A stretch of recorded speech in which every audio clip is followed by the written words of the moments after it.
Chapitre 9. Déperdition de force spirituelle. Un homme de Dieu, rempli d'amour pour les âmes, James Cogay, raconte dans un de ses ouvrages comment, ayant été un jour invité à prendre le thé, il avait participé à la conversation qui n'offrit rien de répréhensible. Pourtant, il s'était senti à l'heure de la réunion comme un arc détendu. Il ne put faire pénétrer les flèches de l'Éternel dans le cœur de ses ennemis, car il avait perdu sa puissance dans cette causerie inutile. Voici comment un officier de ma connaissance laissait sa force spirituelle s'écouler peu à peu, au point de devenir comme un os desséché au moment de la réunion. Nous avions environ 5 kilomètres à parcourir pour nous rendre à la salle et, pendant le trajet, il ne cessait de parler de choses sans rapport avec la réunion prochaine. Il n'y avait sans doute rien de mauvais ni de frivole dans ses propos, mais il l'éloignait du but. Il détournait son esprit de l'Éternel et des êtres en face desquels il allait se trouver pour les exhorter à se réconcilier avec Dieu. Il en résultait qu'au lieu de se présenter revêtu de puissance devant l'auditoire, il en était au contraire dépouillé. Je me rappelle parfaitement cette réunion. La prière bonne, mais sans force. Des mots, des mots, des mots. La lecture de la Bible et l'allocution bonne également.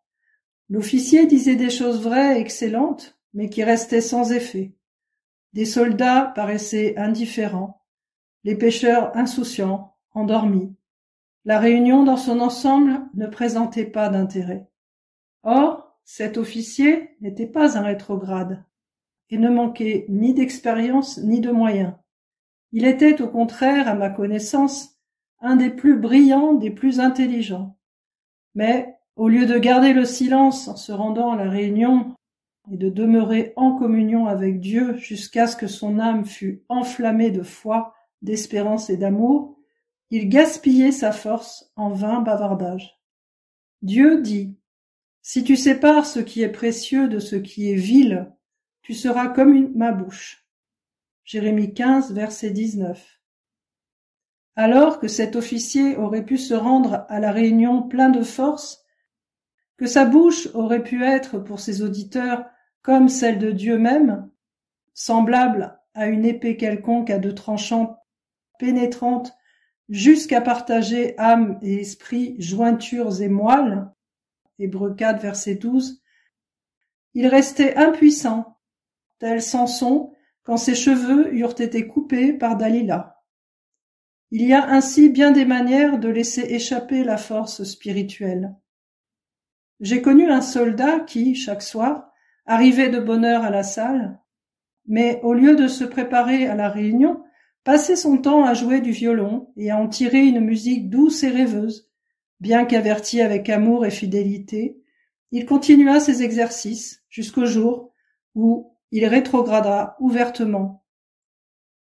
J'ai connu des hommes que d'habitude de plaisanter privaient de leur force spirituelle. Ils aimaient raconter des histoires amusantes et à faire de l'esprit pour égayer les autres. Certes, l'animation ne manquait pas, mais elle n'avait rien de divin.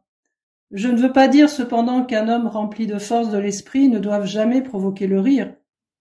Il peut tenir les propos les plus comiques, mais que ce soit en temps opportun.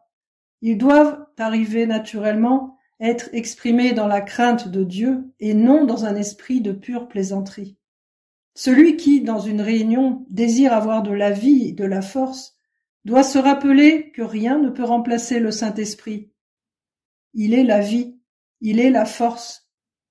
Si on le cherche avec ferveur, il vient, et sa présence rend la plus petite réunion féconde en résultat. Il faut le désirer intensément dans une prière ardente et secrète. Jésus a dit: quand tu pries, entre dans ta chambre.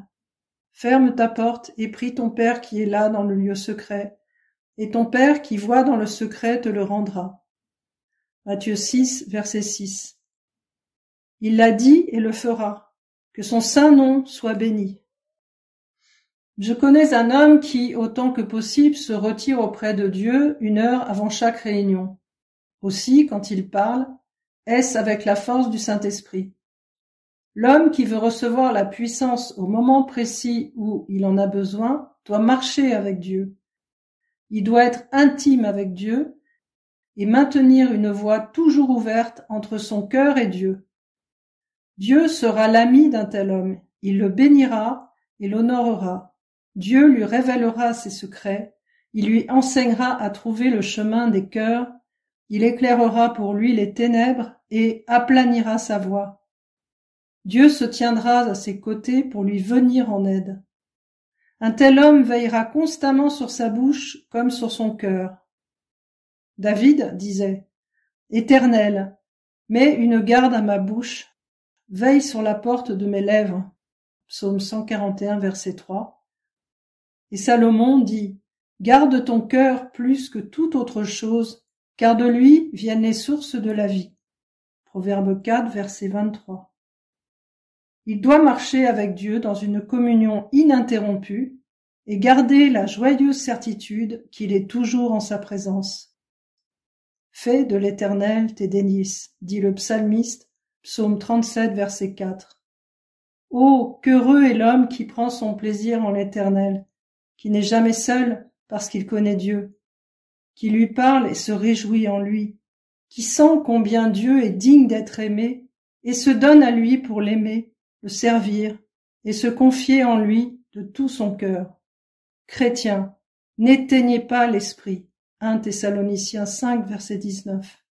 Il vous amènera ainsi à connaître et à aimer Dieu, et Dieu fera de vous les instruments de sa puissance.